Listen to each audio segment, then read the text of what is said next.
And that giant cacophony tells you you're back with the Power of Three podcast. I'm Kenny Smith, and this is our 550th episode. And it seems only right that we should have a very special guest on to join us. And who could be more special than the 12th Doctor? No, we couldn't get Peter Capaldi, but we have the next best thing. We have the one and only Mr. Jon Culshaw, who is absolutely slaying it, to use the language of the kids, in the new run of 12th Doctor Adventures from Big Finish. Run fast, be kind. This range is available with new episodes dropping every week. So far as we speak, we've had episode 1, The Second Death by Alfie Shaw, The Broken Man by Roshana Patel, which of course brought the TARDIS to Scotland, and episode 3, The Beautiful and the Damned by Catherine White, which is a wonderfully biting satire on social media. Very worth it. Very much worth it. These episodes, as I said, are being dropped weekly, and you can get a bundle of them for the first 6 for the bargain price of $43.99 straight to your inbox every week. And it's going to be 363 minutes in total, so you're talking 7 hours. And that's before you get to the extras. Anyway, we're not here to talk about that. We're here for Mr. Culshaw, friend of the podcast, and a man who is charming, brilliant company. And of course, you're not really talking to John. You're going to end up with 101 other people joining in. Everyone from Tom Baker, John Pertwee, Nicholas Courtney, the likes of Donald Trump, Boris Johnson. All these people have a habit of popping up when you have a conversation with John. It's always good fun. So, without further ado, let's welcome John back to the Power of Three. Hello there, Kenny. This is Jon Culshaw here, and I'm playing the 12th Doctor for Big Finish. I've done some others as well. The Brigadier falls into that tone of voice very, very easily. Also, the Ainley Master. Sometimes the Delgado one as well. You will obey me. And in some of those audio novels, the 4th Doctor, which a velvety boom all the time. Yes, and sometimes the 3rd. And sometimes the 3rd and 4th together. What people at home cannot see, which I can, is the fact just you're getting the facial mannerisms and expressions, and it's just perfect. I'm getting my own private performance once again. So it's very interesting. I like it when people describe that to me, because I don't see it. It happens quite subconsciously. So I think one lowers one's eyebrows and takes on a look of concentration for the Brigadier, benevolent concentration. One sort of takes on a triangular scowl for Roger Delgado. You will obey me. That triangular mouth stretch. And the raised eyebrows, as if lasers could emit from them. I think the eyes go very, very wide. For Tom Baker, they pop like a couple of damsons, you know. And with John Pertwee, one turns to one side. You feel the furrowing of the brow. You try to get that warm resonance. And the eyes, once again, very concentrated, but with a look of great benevolent sternness. That's very paternal and really rather lovable. There's your face. I think your facial expression changes to sort of squeeze the appropriate accent out. Yes, to find it all. So, do you remember going back in time? Well, obviously I know the answer to this one as to how the casting came about, but do you remember how the first contact was made? Oh, I can remember the first contact about the 12th Doctor Adventures very well. It was a couple of years ago, and it was whilst the Dead Ringers team, we were at the Hay Festival, and we were in this pretty cottage where we were staying, with bird boxes and buddleia shrubs and rambling roses. And I had a text message from Nick Briggs saying, "Johnny, are you free for a chat?" And I thought, this sounds interesting. A message like that from Nick would only come if there was something, something of which to speak. Messages suggesting a pint are much more informal. And the pint would probably be mentioned in the main body of it, to cut a short story long. So yes, I immediately, we fixed up a Zoom chat. And Nick said, "Do you do a Peter Capaldi, by the way?" And I went, "Oh, now that's interesting." And at that stage, I'd done so only in a few very exaggerated comedy sketches. And my friend Lewis MacLeod is from Glasgow, did a very hilariously exaggerated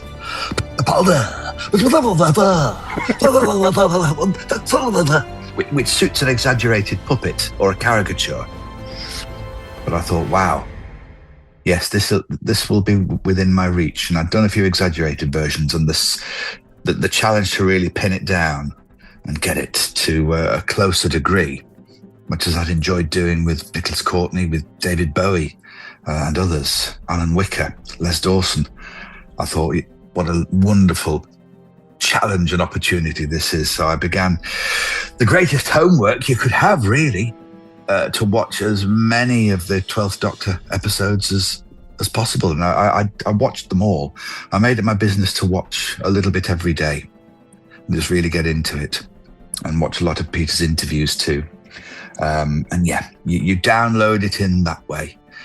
You get familiar with the feeling, with the timing, with the little ticks, the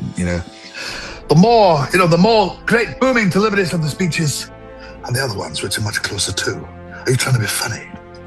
Different ranges. And you just get familiar with them. So you want it to be as subconscious and second nature as you possibly can. So yeah, it was wonderful homework. But the initial chat with Nick was about a couple of years ago. And thankfully there was quite a long time. There was about 18 months or so until the recordings were planned to be done. The discussions about whether it was going to happen and who would write it and the general premise of each tale, that was just starting to be discussed then. So yes, it was a lovely moment. It really was a lovely moment. Yeah, I mean, I remember when I texted Nick after seeing the show in Edinburgh, just saying that it's when you were doing your Billy Connolly, and just think, if you polish that up, you're so close to Peter Capaldi. And that was just, I still got the text there somewhere, but do you know, Kenny, I remember that, and thank you for doing that. That was one of those wonderful serendipitous moments. Yeah. When you're doing Billy, you just sort of belt it right out, and it doesn't occur to you who the vocal neighbour might be. But if you're quite right. It's just take it across to one side and bring in some other flavours. Bring in a different kind of foliage to the vocality. Yeah. And yes, you were at the unique angle to spot that, and thank you for passing that on. Thank you very much, Kenny. Oh, it's a pleasure. Given that we enjoyed a good few vinos after the show, so a good few. That was a very, very good afternoon. As Tom Baker once said on his "This Is Your Life" episode, we'll enjoy a few more too. Well, that's for April next year when you're up on tour. Yeah. So, yes. So I'd imagine then, I mean, I was having this idea of when you're practicing the voice, you're walking around the house and you're saying everything in the Capaldi voice, just to get to find it, and everything you're doing, maybe apart from when you're speaking to on the phone when you've got to use your own voice, but everything else you were doing is yes. You apply the tone of voice to domestic situations. Oh dear, I've left the butter out all night. Now it's too mushy to put on the toast. If I put it in the freezer, it should take no more than 7.3 minutes to regain its spreadable consistency. You apply anything that just helps you to put it into a context. Yeah.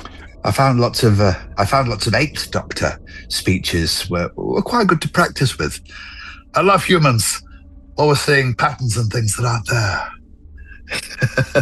Things like that just seem to work. Yeah, for just these doctorish moments that, but they absolutely apply. Yeah, they do.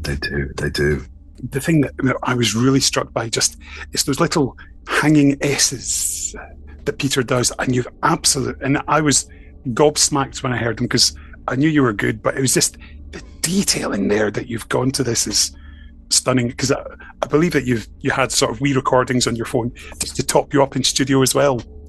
I did all, yeah, those hanging S's was certainly kind of a thing, because, Peter's voice is so, it's very flamboyant. There's a great elegance and drive to it, and it's instantly recognizable. And those hanging S's are rather like vocal finials. It's an elegance that the voice deserves. And it's a wonderful way of finishing off a sentence and making it land, just giving it a softness that ensures its presence there. I think it just helps with the drama somehow. It helps make what the Doctor says become that sort of memorable statement, helps it to land and just occupy its space a little bit. So yes, that was quite a thing. The thing that I've noticed, just even when we're chatting just now, is you're doing the Capaldi eyebrows. You're just slipping into them, and all that's missing is the hand pointing out. But I can sure you've been doing that at home when you've been practicing as well. Yeah, yes, I've knocked a few things over doing that. A few coffee mugs have become casualties because of that. That's very, very true. But I would always, before a recording, have a few speeches to hand. The Zygon speeches, you need those. Occasionally, the regeneration into Jodie speech, and also another one of my great, great favourites. A great favourite speech of mine where the 12th Doctor addresses Missy and the Saxon Doctor, played so laceratingly, superbly by John Sim. And that wonderful look that Michelle Gomez is giving Missy. Does she believe this or not? Wonderful, nuanced performances. And against that, what a thing to play against for Peter, where he gives this, I do these things because it's right. I do it because it's right. Not because it works, because it hardly ever does. That great speech. I'd listen to that one. And it would just give you a little bit of, it just gets you into the right parking space for when you go through to record. Yeah, and it's the morality of the Doctor as well. You're getting the core of the character there. He may be gruff, but he's absolutely heart's in the right place. Yes, exactly. Those were always the little tuning in things. And you get into the studio, and then working opposite Gwithian Evans playing Ash, where our timing just really clicked right into place, and they felt like mates. Some sensibilities. The Doctor is strengthened by meeting Ash at this time. Ash has gone through his losses, and it helps the Doctor have a context to understand his own with River, the loss that he's just gone through there. I think we heal a lot by helping others. I think we get a lot of self-healing and context from that. And the Doctor gets that from Ash, and Ash gets the great wisdom of the Doctor to put his losses into context as well. So it feels like a fated meeting, and they click into place, and their adventures begin. And Ash is so good at decoding some of the grumpiness and philosophy of the Doctor with a little line, such as, you know what happens next? I don't know, you get to the point? Oh, very good, very good. Little moments like that. We called it a tennis match because the back and forth had a lovely rhythm to it. And wonderfully enjoying performing with Gwithian on those scenes. Yeah, because I think it's a very adult approach to this, because you've got the Doctor grieving, knowing that River has gone, and obviously Ash goes through his traumas and has a particular moment towards the end of the first episode, and thankfully the Doctor's there for him, and they get on, and they just, as you say, helping to heal each other. And as you say, just there was that wonderful bit in The Beautiful and the Damned, which I was listening to last night, and it's just the bit where they're just sort of talking about beauty and things like that, and just the Doctor getting his wrinkles touched up and things like that. It's just, and Ash is just just patronising almost and sarcastic to him, and it's that matey banter that's already there, and I think it's such a great, believable relationship. Yes, it really is, and the timing of it, when you stop and think about Doctor Who and imagine what that life must be like, endless regenerations, you're practically immortal, and it's a curse in its own way, perhaps a blessing, but a curse in many ways. And it's the people that the Doctor stumbles upon and who drift into his life and walk alongside for a time. It's the people who are the Doctor's saving grace. And Ash is a saving grace at this particular moment, Yeah. This particular moment.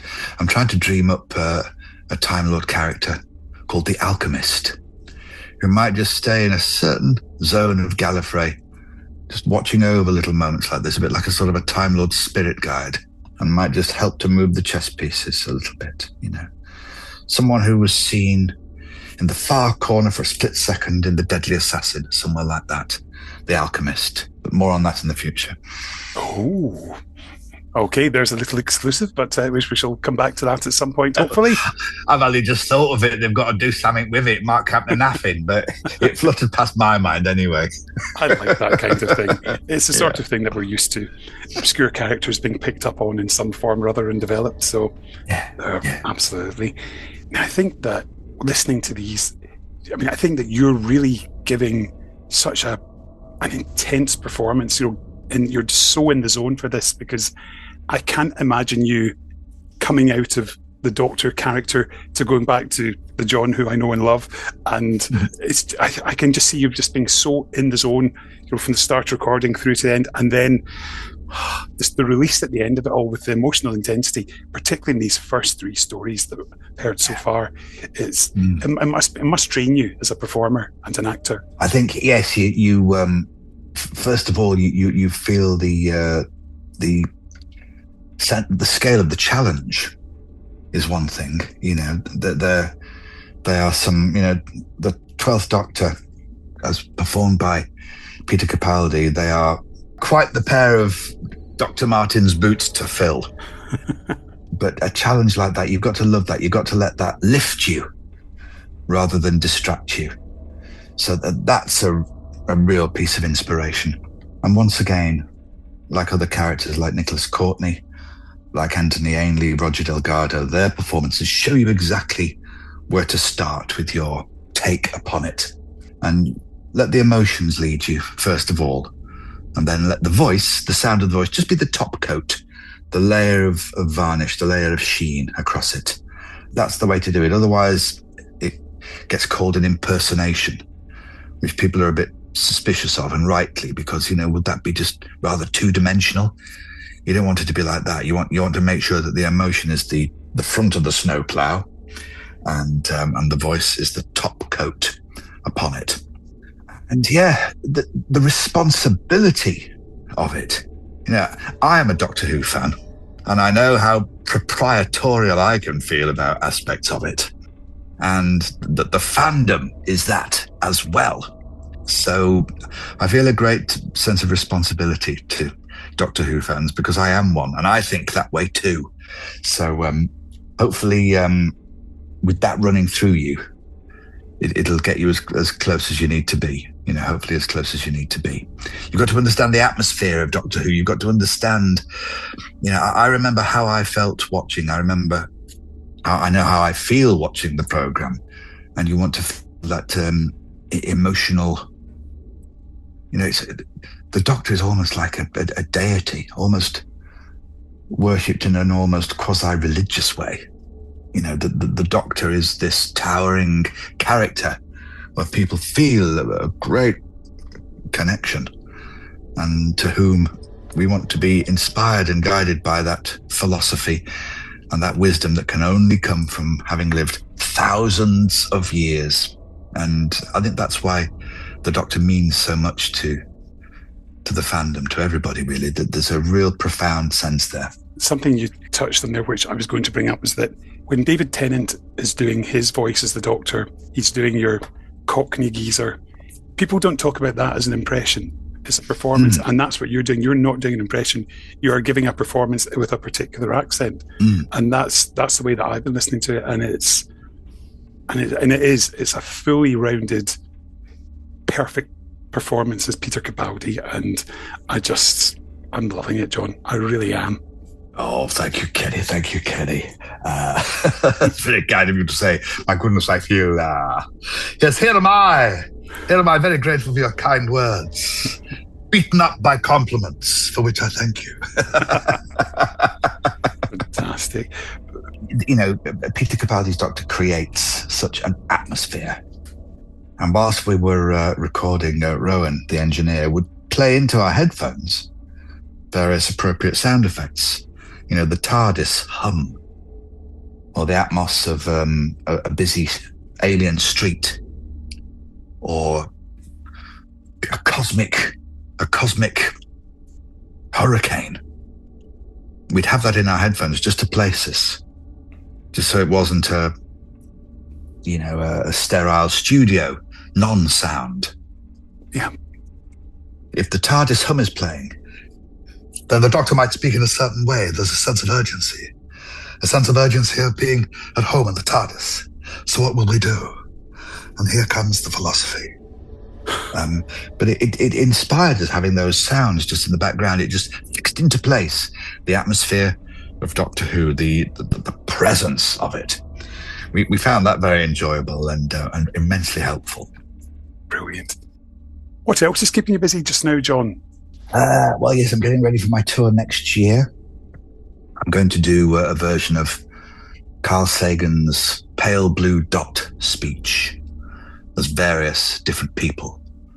So I'm just working out who shall be in it across the various chapters. I think we'll have Carl Sagan in that beautiful, philosophical, beautiful tone. He speaks with the elegance of a planetary orbit. And I think maybe Morgan Freeman with that soft kind of tonality. I think we have to have Tom in there. The Earth is a very small stage in a vast cosmic arena. And I think William Shatner, I was drawn to include William Shatner in this. The Earth is a lonely speck in the great enveloping cosmic dark. In our obscurity, in all its vastness, there is no hint that help will come from elsewhere to save us from ourselves. The Earth is the only world known so far to harbor life. There is nowhere else, at least in the near future, to which our species could migrate. Visit, yes. Settle, not yet. Like it or not, for the moment, the Earth is where we make our stand. That suits David Attenborough so beautifully. So that's what I'm learning those words now. I'm doing monologues around the kitchen of Pale Blue Dot. Just watch out that Mr. Capaldi doesn't try to invade. Now, of course, you're good mates with Sylvester McCoy. Oh, yes. I know that you often go for a curry. Yes. And of course, we've seen him on TV in the Commonwealth Games recently, along with that royal pair who nicked his TARDIS. yes. It was such a beautiful surprise to see Sylvester doing that. You know, so often with Sylvester, he's doing very exciting projects that he's not able to speak of yet. You know, and this was one of them. So when they pop up, it's always such a glorious surprise. And it just shows how timeless Sylv really is, because he puts the costume on and right back there, he is the Doctor. The quirks and the eccentricities with this beautiful timing and beautiful edge of humor and lovability, they're just instantly right back there.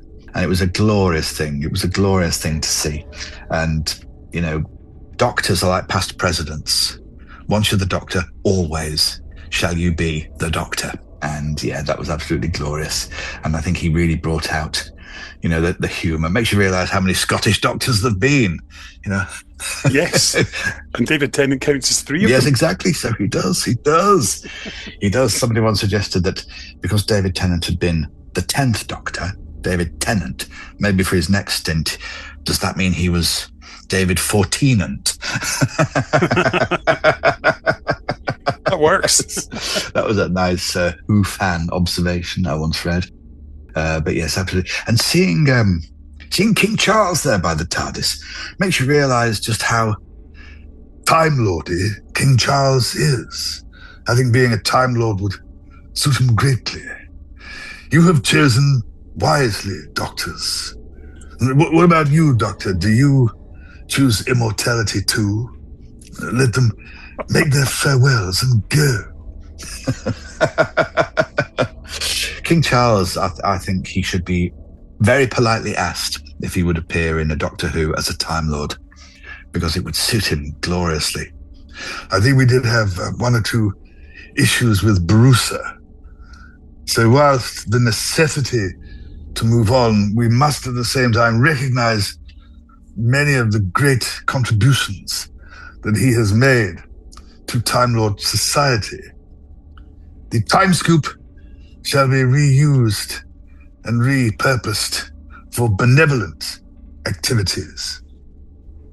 And so yes, I'm very delighted to begin the good work of taking on Barusa's duties as Lord President and King of England on a Wednesday.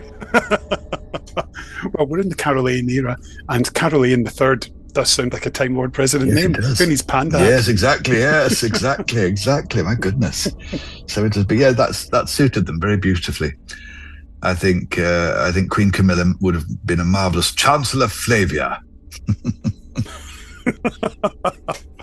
Oh, the mind is boggling. I'm sure there'll be fan art being created as we speak. And then Prince Harry will walk in and say, I may be seated. Oh my God, we've just created a whole spin-off here, and John. then Prince Harry will say, you can get me into the zone. and then he will say, what makes you think I want your forgiveness?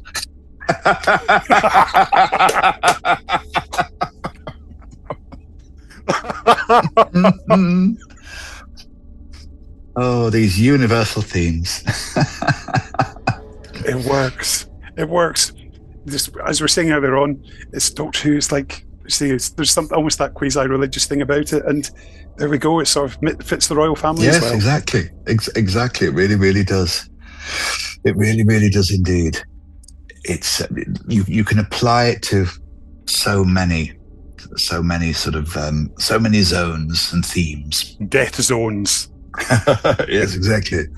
Cue a blast of Rassilon's horn. Matron.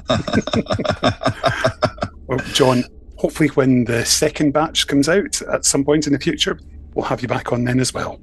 Yes, that's great. I've just listened to the Beautiful and the Damned. I love listening back to these stories because very often it's a number of months, a long while from the time you recorded them. So you hear them on fresh ears. And you hear the other parts of the story recorded when you were on your tea break. And so to hear it all come together as a fully formed story from beginning to end, and just hear how gorgeously produced they are.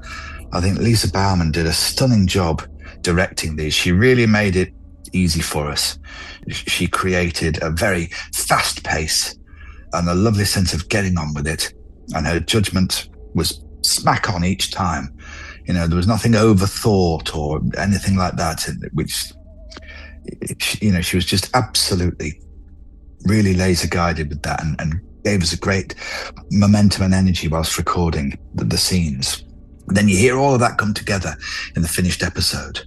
And it's a lovely thing to feel how these pieces work as the story they were always intended to be.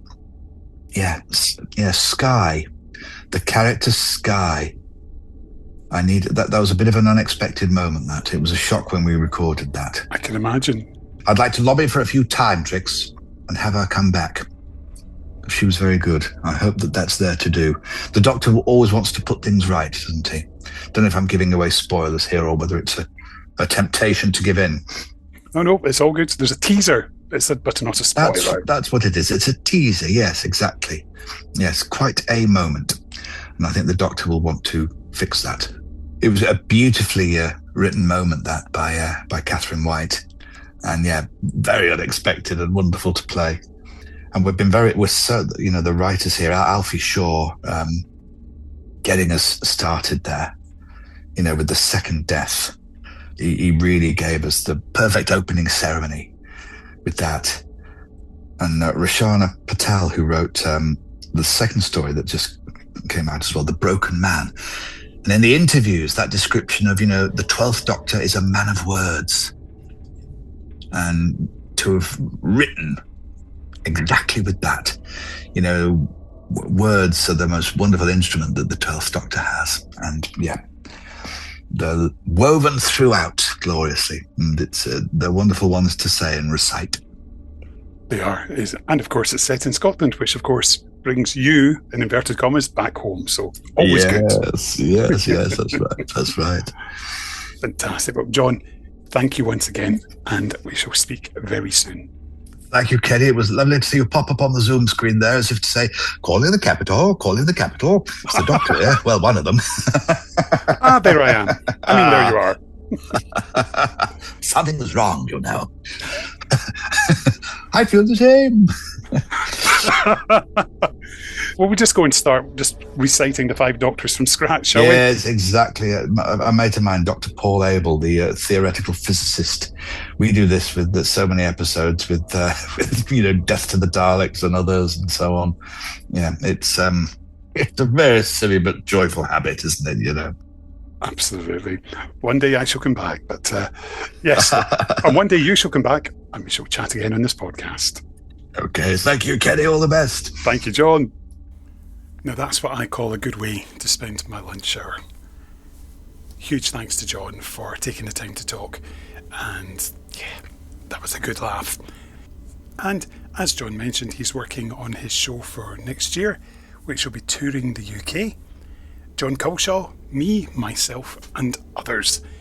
And I know that I'll be catching up with John when he comes to Glasgow, when he visits the Pavilion Theatre. I'll be catching up with him on Sunday the 25th of April next year when he's at the Pavilion Theatre in Glasgow. Tickets still available from £34.50. And of course, look up your local venue to see if John's coming near you. So yes, we do recommend you do subscribe to Run Fast, Be Kind. 6 stories here in this box set for only $43.99. And it's available from bigfinish.com, and if you type in the words 12th Doctor Adventures, you'll find it. If you want to know more about the 12th Doctor Adventures, of course, we recently had an episode where the producer Alfie Shaw joined us, along with director Lisa McMullen and co-star Gwydion Evans. And definitely recommend that if you've enjoyed listening to this. Who knows, could we have somebody else from the series on to join us soon? Well, stay tuned. If you've enjoyed today's episode, feel free to leave a review for us on your podcatcher of choice. They're always welcome. And, as I understand, they're good for, inverted commas, optics. We're on social media. We're at Power of 3 Pod on Twitter with a number 3. We're at Finish Scene on Blue Sky. And of course, we have a Facebook group as well. So now we're going to leave you. Normally we'd play out with a song, and I did have one in mind. Pet Shop Boys, that's my impression. But I'm not going to do that. I think we should play you the trailers for stories 2, 3 and 4 in this 12th Doctor run. So we're going to leave you with the trailers for The Broken Man, The Beautiful and the Damned, and Wings of Steel, which has nothing to do with Batfink. Until next time, I've been Kenny Smith. Bye-bye. Next time. So we really should leave. Mm-hmm. When you're ready. But it helps, Sash, to keep moving forward. Moving forward doesn't mean leaving them behind. Let's do this. Welcome to one of the jewels of the cosmos. Welcome to Scotland! And they have something I want. A relic of an even more distant past. So we're here to trade? Trade? No. We're here to steal it. What kind of weapon systems does the TARDIS have? Now there's a question most people don't ask. The Doctor and Ash are our enemies, and they will perish. by my hand. Next time. I'm in a city I despise and I don't even know what it's called. Meteor City. What's your name? Sky, have you seen this woman? Delighted to meet you, Sky. I'm Monty, and these gentlemen tell me you've got a bit of a problem. Oh, wow. That's... The Trevi Fountain. It's gorgeous. It's wrong. Shall I just assume everything here is either wrong, hateful, or both? Would save a lot of time. I usually hate being wrong, but today, I really hope I am.